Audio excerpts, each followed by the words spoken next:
In this video, I am making aloe vera and sulfur oil, and I use this as my hot oil treatment. The oil I'm using is palm kernel oil, and I use that to cover the freshly washed and cut aloe vera plants. Proceed to adding my herbs. I am using henna, fenugreek, hibiscus, and dogoyaro, that is neem leaves.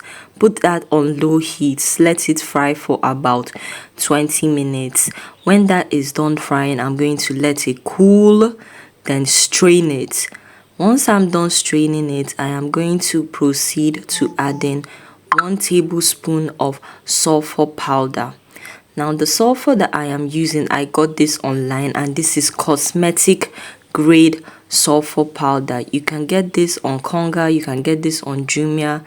If it's still available, I am not aware because I got this a few years ago and this lasts a long time. I add 1 tablespoon to the oil mix. This is me using the oil on my hair. I first of all apply the main oil to the length of my hair because that's where I want the softness.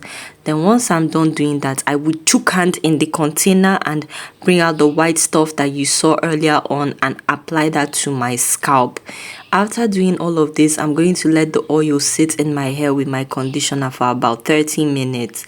This is what my hair looks like once all the conditioner has been rinsed out. My hair has been styled, it's bouncy, it's shiny.